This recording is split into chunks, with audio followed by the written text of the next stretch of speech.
Can't hurt me by David Goggins. Author David Goggins का बचपन America के दूसरे बच्चों से बिल्कुल अलग बहुत सारी कठिनाइयों के बीच गुजरा। इन मुश्किलों का सामना करते हुए भी आज वो यूनाइटेड स्टेट्स के एकमात्र अफ्रीकी अमेरिकन सील्स का हिस्सा हैं, जिन्हें दुनिया के सबसे टॉप लेवल का फाइटिंग फोर्स भी माना जाता है और एक प्रोलिफिक अल्ट्रा रनर भी है। इस कांट हर्ट मी में उनकी सक्सेस का सीक्रेट आपके साथ शेयर करेंगे। आज मुश्किल है, कल और टफ होगा, लेकिन परसों सब ठीक हो जाएगा। अच्छी हेल्थ और कमिटमेंट से जुड़ी बातों को समझने से पहले आपका ध्यान ऑथर डेविड के बचपन की ओर लेकर चलते हैं, जहां उनके बदलाव का सफर शुरू होता है। डेविड 1975 में न्यूयॉर्क में बॉर्न हुए थे, लेकिन उनकी लाइफ न्यूयॉर्क में रहने वाले आम बच्चों जैसी खुशहाल बिल्कुल नहीं थी। जिस छोटी सी उम्र में बच्चों को खेलना और पढ़ना चाहिए, उस छोटी सी उम्र में डेविड के फादर उनसे जबरदस्ती काम कराते थे। उनके फादर ट्रूनिस गॉगिन्स एक रोलर डिस्को रिंग में मालिक थे, जहां एम्प्लॉय के नाम पर बस उनका परिवार ही था। डेविड, उनकी मां और उनके बड़े भाई तीनों से सारा काम करवाया जाता था। 8 साल के डेविड से उनके फादर जूते साफ करने का काम करवाते थे। उनकी मां वहीं खाना बनाने का काम करती थी। आधी रात के बाद जब काम खत्म हो जाता तो उनकी मां डेविड को वहीं डिस्को के ऑफिस में सुला देती थी। डिस्को में बज रहे तेज गानों के शोर में उन्हें नींद नहीं आती थी। रात में काम करने और ठीक से न सो पाने के कारण गॉगिन्स अपनी क्लास के दौरान ही सो जाते थे, जिससे उनकी पढ़ाई का भी नुकसान हो रहा था। लेकिन इन सब के बावजूद हद तो तब हो जाती थी जब उनके फादर उनकी मां को छोटी छोटी बातों पर मारते पीटते थे। जब कभी डेविड ने बीच में आकर अपनी मां को पीटने से बचाने की कोशिश की, तब उनके फादर ने उन्हें भी बहुत बुरी तरह से पीटा। एक बार तो डेविड के फादर ने उनकी मां को सिर्फ इसलिए पीटा क्योंकि वो अपने बेटे को लेकर अस्पताल गई थी उसके कान के इन्फेक्शन का ट्रीटमेंट करवाने। डेविड के फादर की इन हरकतों से यह साफ पता चल रहा था कि उन्हें अपने परिवार की बिल्कुल भी परवाह नहीं थी। लेकिन आखिरकार हिम्मत जुटाकर डेविड की मां ने यह फैसला लिया कि वो 8 साल के डेविड को अपने साथ लेकर कहीं दूर भाग जाएगी। एक दिन उसने अपने पति को फुसलाकर घर से बाहर निकलने की परमिशन ली और फिर अपने पड़ोसी की मदद से डेविड को लेकर भाग निकली। उन दोनों ने ट्रेनिस का घर छोड़कर ब्राजील के एक छोटे से शहर इंडियाना में अपनी नई लाइफ की शुरुआत की। आखिरकार डेविड और उसकी मां को आजादी तो मिली, लेकिन इस आजादी में भी एक कड़वाहट मौजूद थी। इतने टॉर्चर के बाद भी डेविड के बड़े भाई ने उनके साथ भागने से मना कर दिया था। इसके अलावा डेविड को भी यह समझ नहीं आ रहा था कि इस आजादी की उसे क्या कीमत आगे चुकानी पड़ सकती है। क्या यह नया कदम कोई अच्छा बदलाव भी ला पाएगा? अपने मेंटल हेल्थ की देखभाल करना सही सेल्फ लव है। डेविड और उनकी मां ने घर छोड़कर अपने लिए आजादी तो चुन ली थी, लेकिन इसका मतलब यह बिल्कुल नहीं था कि डेविड का बचपन सुधर जाएगा या उनकी जिंदगी अब आसान हो जाएगी। जल्द ही आजादी का स्वाद दोनों मां बेटे के मुंह से मिट गया और उन्हें इस दुनिया की टफ सिचुएशन का सामना खुद ही करना पड़ा। पैसों की कमी के कारण डेविड और उसकी मां को पब्लिक हाउसिंग ब्लॉक में रहना पड़ रहा था, जिसका किराया हर महीने $60 चुकाना पड़ता था। यहां तक कि डेविड के फादर ने भी उनकी हेल्प करने से मना कर दिया था। वो बस उन्हें उतना ही पैसा भेजते जिससे उनकी 2 वक्त की रोटी का जुगाड़ हो सके। वो बहुत गरीब हो गए थे। उनके महीने भर का खर्च डेविड की मां के पार्ट टाइम जॉब के पैसों से और $123 के मंथली वेलफेयर चेक से चल रहा था। सिर्फ गरीबी ही एक चैलेंज नहीं थी। छोटी सी उम्र में उसने जो कुछ भी सहा था उसका रिजल्ट पता चलने लगा था। 3rd ग्रेड तक पहुंचते पहुंचते डेविड के बाल झड़ने लगे थे, उसकी रंगत फीकी पड़ने लगी थी, साथ ही वो दिमागी बीमारी से भी जूझ रहे थे। थोड़ा बड़ा होने के बाद डेविड को यह समझ में आया कि वो टॉक्सिक स्ट्रेस नाम की एक मेंटल डिजीज से जूझ रहे हैं। जिन बच्चों ने छोटी उम्र में अपने ऊपर टॉर्चर सहा, बड़े होने के दौरान उनके ब्रेन की केमिस्ट्री पूरी तरह बदल जाती है। डेविड ने इतना कुछ झेल लिया कि उनका माइंड और उनकी बॉडी अब हमेशा खतरे के लिए हाई अलर्ट पर थे। टॉक्सिक स्ट्रेस का सबसे खराब साइड इफेक्ट है कि यह बच्चों की मेमोरी पर एक लिमिट लगा देता है। भले ही एक बच्चा पढ़ने में कितना ही होशियार क्यों ना हो, उसे उसका पढ़ा हुआ सब याद नहीं रहता। डेविड के साथ भी यही हो रहा था। डेविड के केस में उसके टीचर्स ने उसकी मेंटल कंडीशन को समझने की जगह उसे बुद्धू का टैग दिया। एक तो वैसे ही डेविड अपनी क्लास में एक लौता काला बच्चा था, जिसे अब हर दिन आते जाते ताने या डांट सुननी पड़ती थी। स्कूल से निकलवा दिए जाने और सोशल नीड्स वाली फैसिलिटी में डाल दिए जाने के डर से डेविड ने होमवर्क और अपने एग्जाम्स में पास करने के लिए चीटिंग का रास्ता चुना। नतीजतन डेविड को स्कूल से तो नहीं निकाला गया, लेकिन उसकी पढ़ाई पर सबसे ज्यादा असर पड़ा। टीनेज ईयर्स तक पहुंच जाने के बाद भी डेविड को अच्छे से पढ़ना भी नहीं आता था। हार मान लेना कोई सोल्यूशन नहीं है। टीनेज तक डेविड स्कूल, पढ़ाई और गरीबी से बुरी तरह जूझता रहा, लेकिन टीनेज के बाद उसने आखिरकार अपने लिए एक सपना चुन ही लिया, जो कि था यूनाइटेड स्टेट के एयरफोर्स में जाने का। अपने इस मिलिट्री मैन बनने के सपने को पूरा करने के लिए डेविड ने अच्छे से पढ़ना शुरू कर दिया और उसे आखिरकार बहुत मेहनत के बाद एयरफोर्स ट्रेनिंग के लिए एंट्री भी मिल गई। आगे आने वाला सफर इससे 10 गुना ज्यादा मुश्किल होने वाला था। डेविड एयरफोर्स पैरा रेस्क्यू बनना चाहता था। ये वो खास सोल्जर्स होते हैं जिनका काम है वॉर के टाइम पैराशूटिंग करना और घायल पायलटों को बचाना। अपने सपने को पूरा करने के लिए डेविड को अपनी ट्रेनिंग खत्म करनी थी, जिसके लिए उसे उसके सबसे टफ एग्जाम स्विमिंग से गुजरना था। गरीबी के कारण उनकी मां के पास कभी इतने पैसे नहीं रहते थे कि वो अपने बेटे को स्विमिंग क्लास के लिए भेज पाती। यहां तक कि डेविड ने तो 12 साल की उम्र के बाद स्विमिंग पूल जैसी कोई चीज देखी थी। जाहिर सी बात थी, इतनी टफ मिलिट्री ट्रेनिंग के लिए डेविड की स्विमिंग एबिलिटी बहुत ही कम पड़ रही थी। जैसे जैसे स्विमिंग चैलेंज और मुश्किल होते जा रहे थे, डेविड के अंदर का खौफ बढ़ता ही जा रहा था। लास्ट में इतना डर न झेल पाने की वजह से डेविड ने ट्रेनिंग छोड़ने का डिसीजन ले लिया।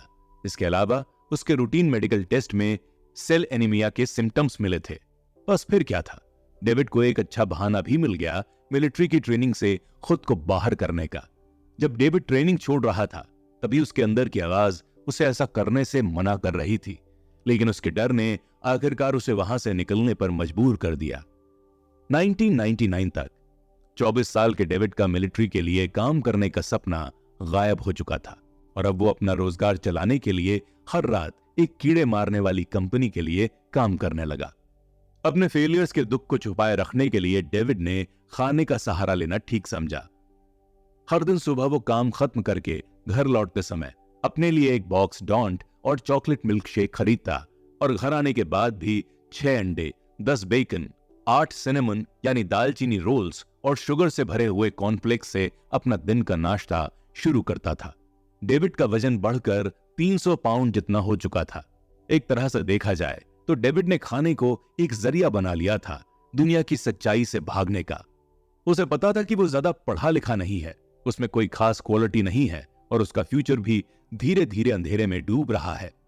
फेलियर के पेन को झेलना आसान नहीं होता और डेविड ने जो अपना पेन कम करने के लिए रास्ता चुना, वो रास्ता आजकल ज्यादातर लोग अपनाने भी लगे हैं। वर्ल्ड हेल्थ ऑर्गेनाइजेशन के मुताबिक ज्यादातर डिप्रेशन के पेशेंट अपने आप को दुनियादारी से दूर रखने के लिए बहुत ज्यादा खाना शुरू कर देते हैं या तो बहुत कम खाने लगते हैं। इसी चीज को मेंटल इलनेस के रूप में बिंज ईटिंग भी कहा जाता है। आपको जानकर हैरानी होगी, लेकिन भारत में बिंज ईटिंग का डिसऑर्डर लोगों में सबसे ज्यादा कॉमन है। इस डिसऑर्डर से निकलने के कई सारे सॉल्यूशन आज के समय में मिल जाएंगे। इनमें से एक है मोटिवेशन, जो डेविड को इसी उम्र के दौरान मिली भी। यदि कड़ी मेहनत आपका हथियार है तो सफलता आपकी गुलाम हो जाएगी। लाइफ में एक अच्छी सी शुरुआत के लिए सबसे पहली चीज जो जरूरी है वो है मोटिवेशन। डेविड को भी अपना मोटिवेशन ऐसे ही एक सुबह अपना बड़ा सा नाश्ता करते समय टीवी देखते देखते मिला। डेविड ने देखा कि टीवी में नेवी सील्स की ट्रेनिंग की डॉक्यूमेंट्री दिखाई जा रही है। सील्स को दुनिया भर में सबसे ज्यादा टॉप लेवल की फाइटिंग फोर्स माना जाता है और इसकी ट्रेनिंग दुनिया की सबसे मुश्किल ट्रेनिंग्स में से एक मानी गई है। सील्स के लिए सिर्फ बेस्ट का ही चुनाव किया जाता है। डॉक्यूमेंट्री में सील्स के जवानों को मिट्टी, धूल, पसीने के साथ डटकर मुकाबला करते हुए देखकर डेविड को उनकी दिमागी मजबूती और लड़ते रहने की डिजायर का एक नमूना मिला। डॉक्यूमेंट्री देखते देखते अचानक डेविड को भी सील्स का हिस्सा बनने की स्ट्रॉन्ग डिजायर हुई। यह चाह इतनी मजबूत थी कि अगले हफ्ते तक डेविड ने यूनाइटेड स्टेट्स में मौजूद हर नेवी रिक्रूटमेंट ऑफिस में फोन लगाया और सील की ट्रेनिंग में भर्ती होने के लिए हाथ जोड़े। आखिरकार हफ्तों की मेहनत के बाद उसे एक ऐसे ट्रेनिंग प्रोग्राम का पता चला जो फॉर्मर मिलिट्री रिक्रूट्स को फिर से नेवी ज्वाइन कराने के लिए खोली गई थी। डेविड को बोला गया कि वो इस ट्रेनिंग के सहारे सील के प्रोग्राम में एंट्री ले सकता है। इस इंफॉर्मेशन के बाद डेविड के सामने अब दो सबसे मुश्किल चुनौतियां खड़ी हो गईं। पहला, इस ट्रेनिंग की एंट्री 3 महीने के अंदर खत्म हो जाएगी, और दूसरा, डेविड का वजन नेवी की जरूरत से बहुत ज्यादा था। नेवी में भर्ती होने के लिए सिर्फ 191 पाउंड जितना वजन चाहिए, लेकिन डेविड का वजन लगभग 300 पाउंड था। इसका सीधा सा मतलब यह निकलता था कि डेविड के पास 3 महीने से भी कम समय था 100 पाउंड से ज्यादा वजन कम करने के लिए और सील बनने के सपने को पूरा करने के लिए। डेविड ने अब इसे एक चैलेंज की तरह ले लिया। आने वाले 3 महीने के लिए शरीर को थका देने वाला फिटनेस रूटीन बनाया। वो हर दिन सुबह 4:30 बजे उठने लगा। उठने के साथ ही 2 घंटे साइकिल चलाता। इसके तुरंत बाद ही वो अपने पास के पूल में जाकर 2 घंटे स्विमिंग करता। इसके बाद बारी आती थी जिम की, जहां वो जाकर इंटेंस वर्कआउट करता और कम से कम 200 रेप्स लगाया करता। यहां तक कि जिम से वापस आने के बाद वो फिर कुछ घंटे साइकिल चलाने लगता और डिनर के बाद दोबारा 2 घंटे शरीर तोड़ देने वाली साइकिलिंग करता। इतने कड़े रूटीन की वजह से 2 हफ्ते के अंदर ही डेविड ने 25 पाउंड जितना वजन घटा लिया। अपनी इस तरक्की से खुश होकर उसने एक ही महीने में अपने इस रूटीन में 4 माइल्स की दौड़ भी शामिल कर ली थी। जैसे ही रिक्रूटमेंट की डेडलाइन करीब आई, तब तक डेविड कंप्लीटली फिजिकली फिट हो चुका था। यहां तक कि रिक्रूट होने के बाद उसे कमर तोड़ ट्रेनिंग से गुजरना पड़ा, जिसमें उसे लगातार 5 दिनों तक बिना नींद के ट्रेनिंग करनी पड़ी। ये ट्रेनिंग इतनी मुश्किल थी कि दिन के लास्ट तक डेविड पानी और बालू में भीगा मिलता था।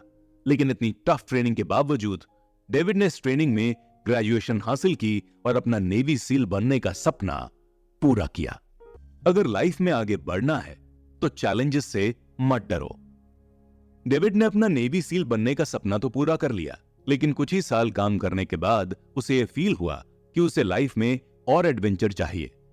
वो अपने आप को एक ही जगह तक सीमित नहीं करना चाहता था। वो अपनी लाइफ में ऐसे चैलेंजेस चाहता था जो उसकी फिजिकल कैपेबिलिटी को फिर से चैलेंज कर सके। ऐसा ही एक चैलेंज की न्यूज उसे 2005 में मिली, जो थी लॉन्ग डिस्टेंस रनिंग। वो भी ऐसी वैसी रनिंग नहीं, अल्ट्रा रनिंग।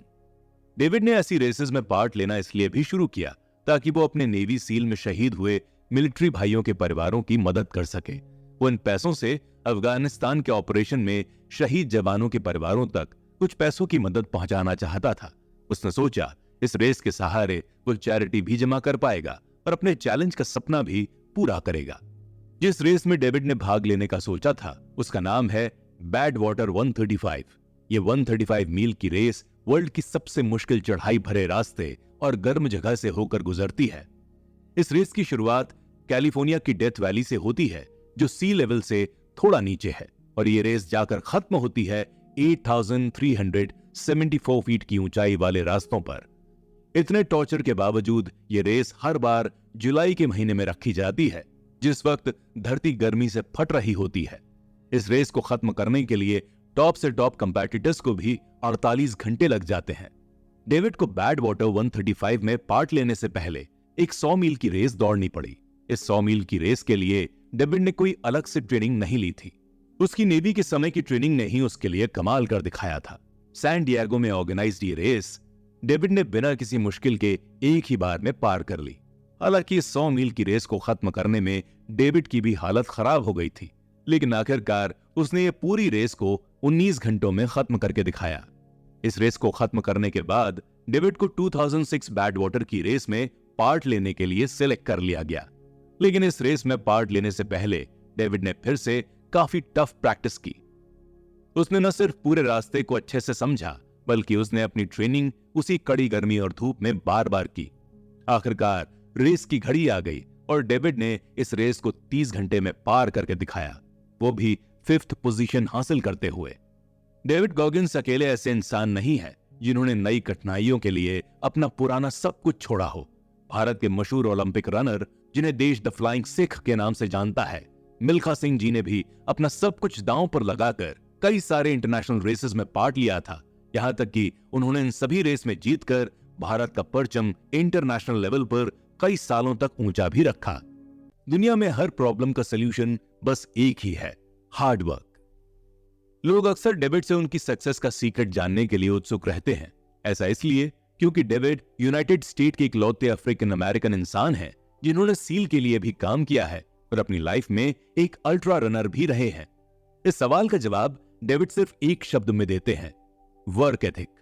डेविड के मुताबिक आज का समाज हर चीज को बहुत जल्दी हासिल करना चाहता है, लेकिन डेविड के हिसाब से अगर कोई अपनी पहचान बनाना चाहता है या अपने पोटेंशियल को पहचानना चाहता है तो इसका कोई आसान रास्ता नहीं है। सिर्फ कड़ी मेहनत ही आपको आपके सपनों तक लेकर जा सकती है, भले ही आपके अंदर कितना भी टैलेंट क्यों ना हो। अगर आप में काम करने की लगन नहीं है तो आप बिना किसी पंखों वाले बर्ड के समान हैं। ऑथर डेविड के हिसाब से उनकी सक्सेस का असली सीक्रेट है उनका सुबह जल्दी उठना। डेविड हर दिन सुबह 4 बजे उठते हैं, उसके बाद 6 से 10 मील की दौड़ के लिए जाते हैं, फिर 5:15 तक घर वापस आकर वो नहा धोकर अपना नाश्ता करके 25 मील दूर साइकिल से काम पर जाते हैं। सिर्फ इतना ही नहीं, काम के दौरान लंच ब्रेक में उन्हें जो समय मिलता है वो या तो जिम करते हैं या पास ही के बीच में 6 मील दौड़ने के लिए निकल जाते हैं। काम खत्म होने के बाद वो साइकिल से अपने घर वापस आते हैं, उसके बाद फिर से 50 मील दौड़ने निकल जाते हैं। अगर किसी भी इंसान को इतनी मजबूत पर्सनैलिटी बनानी है तो उसे जल्दी उठना ही होगा। डेविड ने एक 40% रूल भी बनाया है, जिसके हिसाब से कोई भी इंसान जब अपनी बॉडी की 40% जितनी एनर्जी खत्म कर देता है तब उसका दिमाग उसे तुरंत क्विट करने की सलाह देने लगता है। ऐसा इसलिए क्योंकि दिमाग नहीं चाहता कि आपकी बॉडी ज्यादा से ज्यादा दर्द और कठिनाइयां महसूस करे, लेकिन यह हमारे ऊपर है कि हम ब्रेन की बात को न सुनकर इस चीज को समझें कि हमारा शरीर अभी भी 60% जितना काम करने की कंडीशन में है। अपने ब्रेन की नेगेटिव बातों को गलत साबित करने के लिए हमें चैलेंजेस से गुजरना ही होगा ताकि हम बार बार अपना बेस्ट दे सकें। उम्मीद है कि आपको यह वीडियो पसंद आया होगा। अगर हाँ, तो इसे लाइक और सब्सक्राइब करना न भूलें और नीचे कमेंट्स सेक्शन में अगला वीडियो किस किताब पर पसंद करेंगे जरूर बताएं। राधे राधे।